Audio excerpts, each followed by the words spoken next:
Welcome to today's episode, brought to you by the Women in Medicine Summit, a transformational CME conference happening September 13th to 14th at the Drake Hotel in Chicago.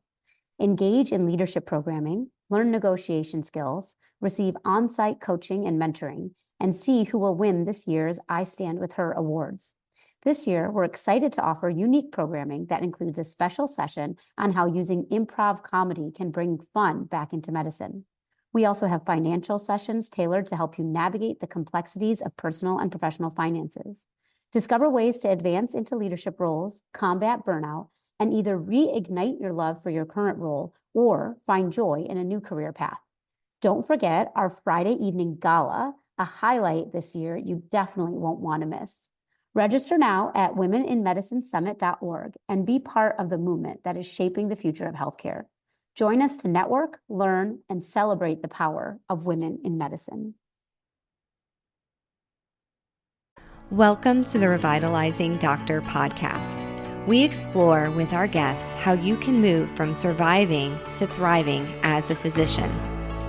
We know that when you connect with your values and authenticity, you can live a life that is fulfilling and not only good for you, but drives the necessary transformation in healthcare to take better care of our physicians, which means better care for our patients.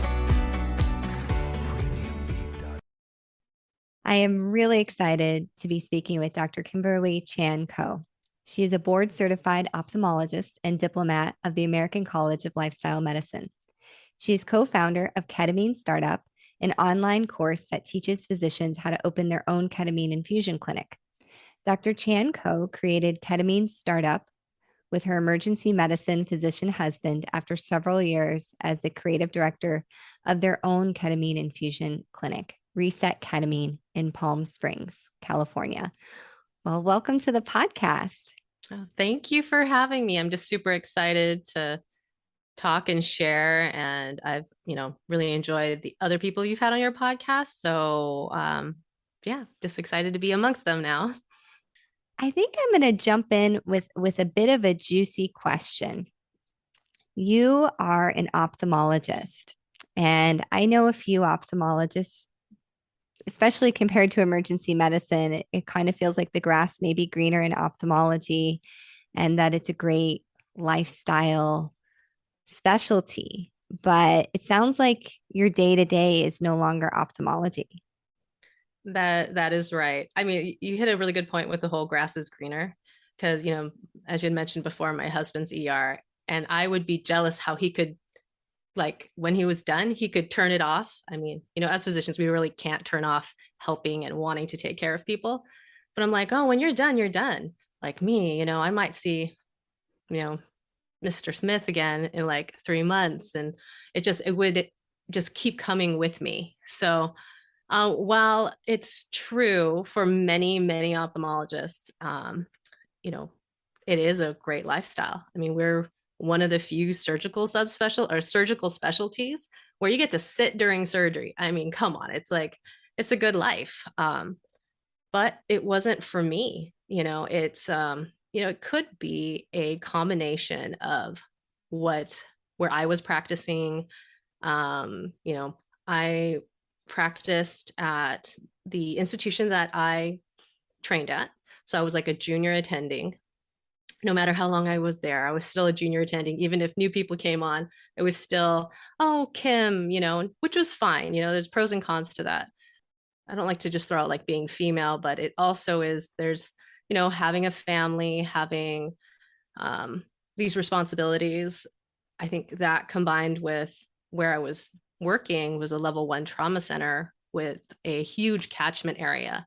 We'd be getting people from, Arizona, New Mexico, all the way up to like Irvine, up to LA, just because of the nature of that location. And I just would do so many ruptured globes. And so for me and the way just the practice was, I would get a lot of these difficult patients and really difficult eye situations. And then it would just be seeing them week after week, or people knew that they could trust me with watching their patients if they went on vacation, or, Kim will take care of them. And it was like, I felt this duty bound responsibility to take care of people. And for me personally, I couldn't turn it off. So, that's for me, it isn't. And I think that's the key, knowing oneself. And I finally got to a place where I was like, you know what? Yes, it is easy for other people or more lifestyle supportive, but it wasn't for me. So tell us about your journey to really discovering what you wanted to be doing, because that space of this isn't working to finding something that is working can be so long and so arduous. And, a big part of what we're trying to do at Revitalize is to make that process more clear, knowing that everybody needs to go on their own journey. But there are some pretty common steps that if you kind of start looking into, that we can shorten that learning curve for women. I wish I could say there was something super straightforward and easy. I mean, for me, it was this kind of circuitous path that I wasn't clear on what I wanted to do, but I was very clear on what I didn't want to do.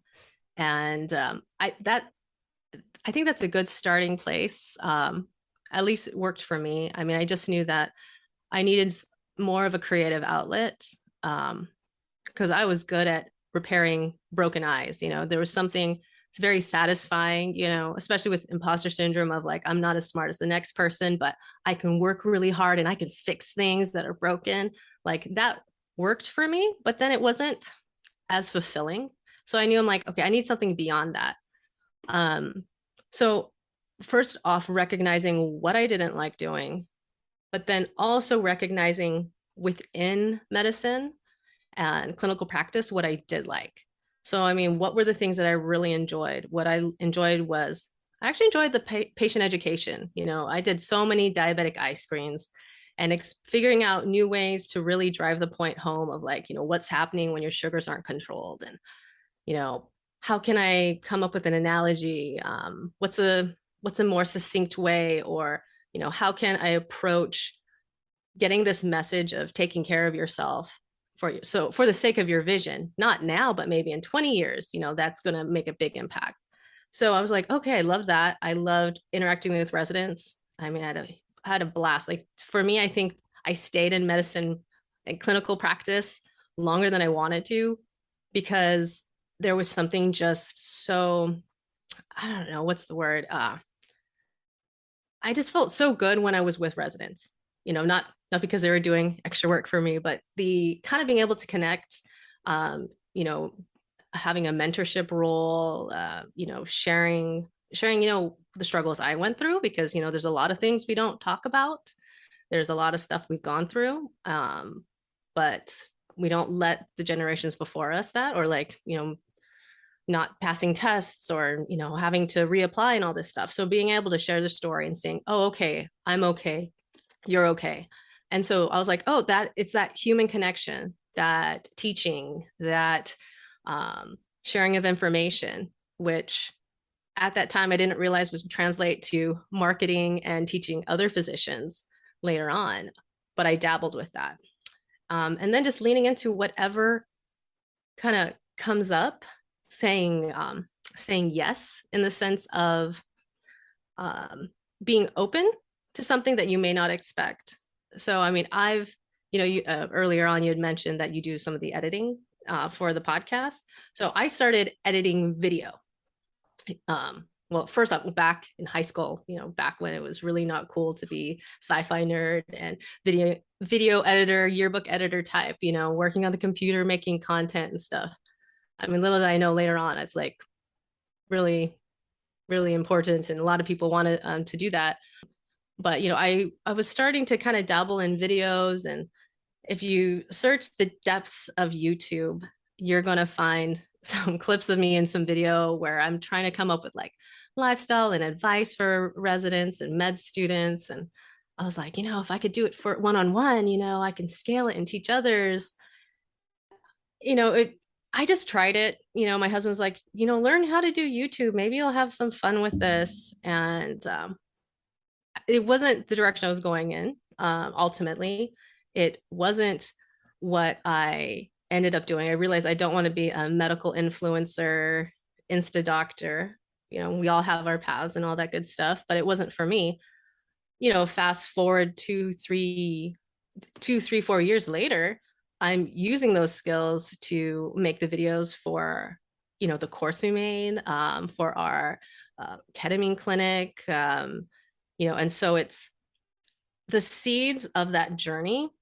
I think it's just getting on that journey of figuring out what do I want, that ultimately you'll see that if it doesn't go anywhere at the beginning, later on, those were like the building blocks to help create what you want to do in the present or in the future.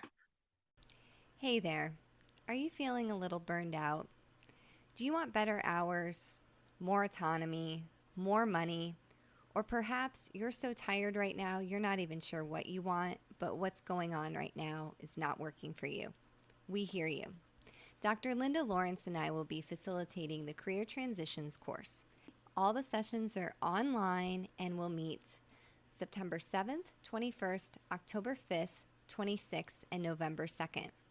We're going to help you get clear on your values, look at your past experience, leverage your network, and come up with a plan that really resonates with what you want and need to have true professional fulfillment. Message us at revitalizemmm.info@gmail.com. MM stands for mastermind. Email us so you can set up a personalized consultation, and we'll talk about this program, see if that's the right fit for you, and we can also discuss our individual coaching options. You deserve to thrive. Please reach out today. And now back to my interview with Dr. Kim Ko. I really like that message that, you just need to get on the journey, and maybe not every single step will seem linear or lead to something immediately, but it's part of you and your experiences, and you don't know how that's going to weave in to something that you do down the road. Exactly. I think that's the misconception, especially with so much. I mean, we're all going through that medical education. It was very clear, from high school to college to med school. It's a very linear path. And so we're used to that, or we anticipate that. But I mean, for many of us, a linear path, this kind of meandering, is what the reality of what's going to help you figure out what you want. And I had to embrace that, because I really had struggled and felt like, oh, I should be clear. Like, oh, you know what? I learned how to do Botox injections during residency. I should go do that. Like, very logical. I should just figure out something that I already have some skill level in from all the years of training. Come on, it's like, let's leverage that. But that wasn't for me.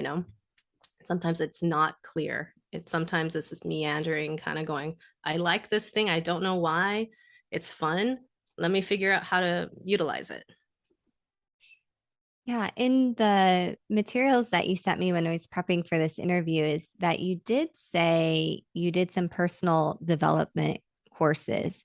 And I find among the physician community, there's a lot of still hesitancy around various types of personal development and coaching programs, that there's, this idea that maybe they're, snake oil salespeople.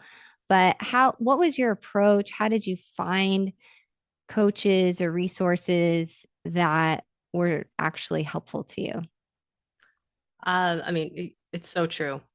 When I was starting to take some courses and workshops, whenever I had like attendings or fellow residents or colleagues ask, what are you doing? I'm like, I'm going to a leadership workshop, because I wasn't in that place to feel confident and strong enough to be like, I'm learning how to live my best life and ask deep probing questions to dive in. So yeah, it's very true. Even back then, and I feel currently. So finding those resources, luckily, my husband was having a similar journey. He was a few years ahead of me. And so he had discovered the Coactive Training Institute, formerly known as CTI, and he had taken some weekend courses, so I was so busy working as a physician, as we all are, right? And so he would go off on the weekends, and I'm like, okay, great. I'll have the house to myself, or I can catch up on charting. And, we won't feel bad that we're both busy because you're off doing this thing, this coaching thing with people and crying and sharing thoughts and all that kind of stuff, whatever. I was dismissive at first too. I was just like, this is, is there science to back this up? Where's the evidence-based, research for all this?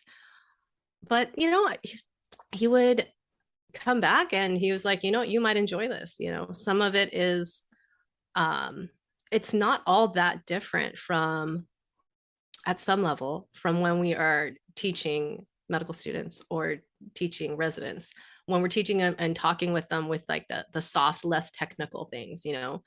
And so it was a kind of an easier transition for me because I was already enjoying the teaching interaction. And so, just kind of diving into that, the leaning into, hey, you know what, maybe this is another skill set of being able to provide better care for my patients and teach better.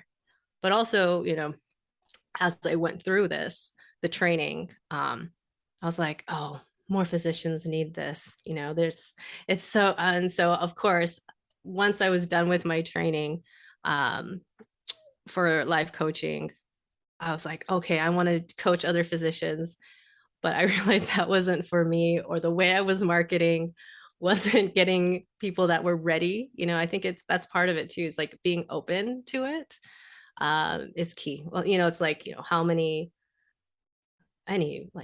psychiatrists, or do you need to change the light bulb? The light bulb needs to change, that kind of whole thing. And so it's like, okay, I didn't know how to market for life coaching and all that, but yeah, I don't know if that really answered your question. No, I think it totally did. And what coaching program did you end up doing?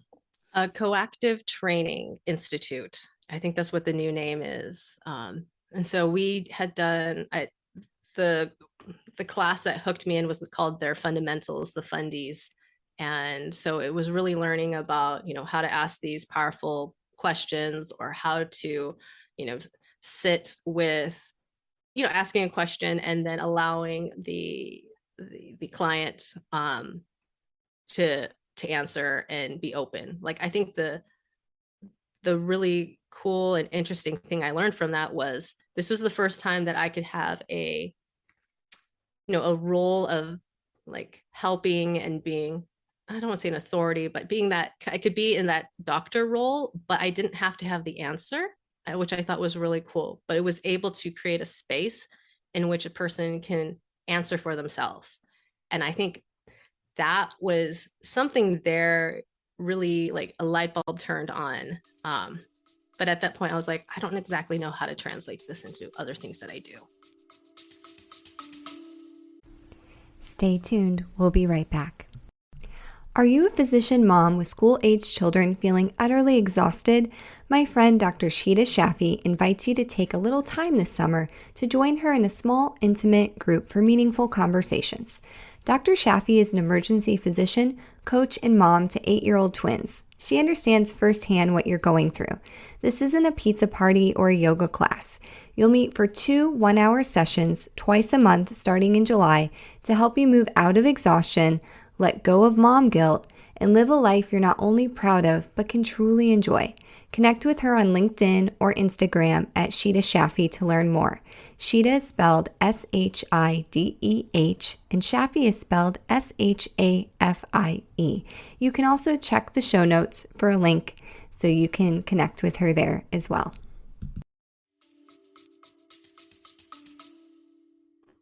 Yeah. No, I think that's a really great message.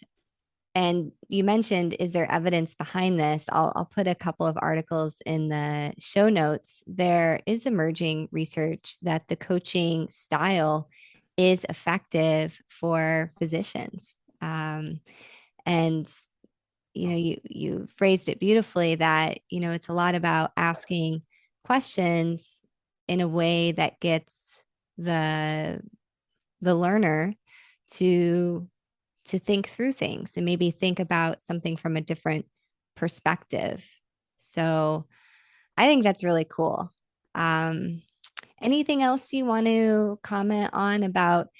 I want to spend quite a bit of time on your ketamine practice, but maybe one clarifying question. Do you practice any ophthalmology right now? As of right now, no. Um, after I had my daughter, I didn't really have a desire to go back after my maternity leave, and that was right in the middle of the pandemic, too. And so, um, yeah, no, I haven't returned yet. I don't know if it's a sabbatical or I'm, a new chapter in my career. But of course, I'm keeping, I worked darn hard for my board certification. So I'm keeping up all my maintenance of certification just in case. Yeah, and maybe we can just spend a moment on that because I interact with a lot of women physicians that are struggling with identity, and a lot of their personal identity is linked to their specialty identity. So how have you navigated that space? Well, I think what helped was I always felt like a bit of a odd duck being an ophthalmologist. Like I always felt a little bit like I didn't fit in. And so, I mean, if anybody ever felt like, I'm not like everyone else, like I felt like all my other colleagues were really, really, really into eyeballs. Like they really love the research and everyone seemed super excited at grand rounds and really engaged. And I was struggling, to like, okay, I need to be like really focused here and really excited about it too. So I think what helped with that was I already felt a little bit like an outsider, um, which, at that time when I'm in the middle of it, it felt it was a struggle. I mean, that's why I was like, oh, I need to figure something out because I'm not happy. But that allowed me to be a lot more fluid with my identity of not saying necessarily I am an ophthalmologist. Like we were really trained at our institution, which I'm very grateful for, is that you're a physician first, then an ophthalmologist. And so I really took that to heart. So the fact that I'm not, you know, looking through a slit lamp, repairing ruptured globes, doing cataract surgery anymore. I was like, I am a physician. I think it's being of service and to help and for the health of the individual. Um, that has that has helped me shift my identity to something that is much more aligned with me. It's like I'm still working on vision and clarity, but in a different way. And so thankfully for me, what was a struggle and painful when I was deep as my only identity was an ophthalmologist, I was uncomfortable in it. So it was a blessing in disguise at that time. Yeah, I think there's so much in there for listeners to really contemplate. And one little pearl I would add in there is changing the way you introduce yourself. Instead of I am a doctor, I Mm, am an emergency doctor, is I practice emergency medicine or I practice medicine. And that helps us think about the other things that we do and that we are a multifaceted individual and that we still have worth and value that's not tied to what we do. totally. Totally. I think it's the power of the I am or I am doing that it is so, I mean, you just hit it on the head because I mean, it's making that shift that had really made it clear to me, like I am a multifaceted individual. I remember shouting that out during one of my coaching trainings, and that helped me realize, oh, that it is just one aspect of me. I'm just practicing medicine. I'm just practicing ophthalmology. That's beautiful. That was wonderful, wonderful pearl. I love it. Oh, yeah. So anyone in their car right now, you can pause us and maybe shout that a few times. Shouting Uh, is good in the right place, in the right exactly. setting. So we're going to leave it there for part one of my interview with Dr. Kim Chan Ko.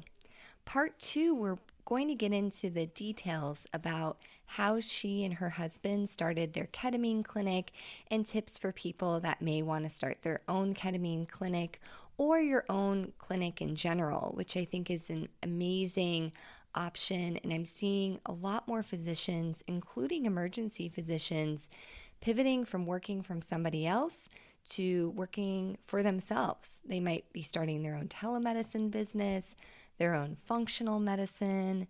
There's so many different options, and I'm really dedicated to exposing our listeners to the great world out there. And you can help patients on your own terms. There's a lot of things from mental health to weight loss to you name it that our patients need physicians that will meet with them virtually or in person. And you can set your own hours, you can set your own boundaries. So I think this is going to be a really exciting conversation. So we'll see you back next week for part 2 with Dr. Kim Chan Ko. In the meantime, she is offering our listeners a free worksheet to get started on what you would need to start a ketamine clinic and start working on your business plan. You can download that at ketaminestartup.com/revitalizingdoctor, and that's free for all of you. And to connect with Kim, you can follow her on Instagram at Dr. Kimberly Ko, and that's Ko, K-O. And you can also follow her husband and her ketamine clinic, which is called at Reset Ketamine, located in Palm Springs, California. And if you're interested about possibly starting your own ketamine clinic and potentially taking a program on that's run by them on how you could go from the idea to actually opening your clinic doors, you can follow them on at Ketamine Startup. And they're actually going to be offering a course teaching you how to open your own ketamine clinic that will start in September. So definitely check out their website, ketaminestartup.com/revitalizingdoctor for your worksheet, and then follow them at ketaminestartup.com. So we'll see you back next week, and hang in there, keep thriving, and doing all the great work that you do. Thanks for listening to the Revitalizing Doctor podcast. This podcast is brought to you by Revitalize Women Physician Circle, founded by Dr. Linda Lawrence and Dr. Andrea Austin, your host.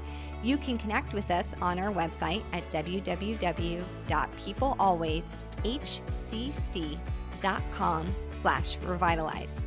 You can tweet at us at Revitalize Women, and please connect with us on LinkedIn at Revitalize Women Physician Circle. We look forward to helping you go from surviving to thriving. This podcast represents our opinions and the opinions of our guests. It does not represent any entity that we work for or with, including the military, the government, or any other institution. Thanks for listening, and we'll see you again soon.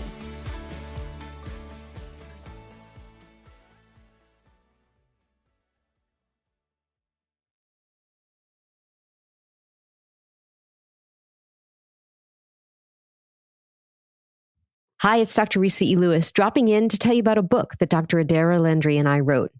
It's called Microskills, Small Actions, Big Impact. It's a business self-help book coming in 2024 by HarperCollins. Pre-order now. Microskills, Small Actions, Big Impact, wherever you buy your books.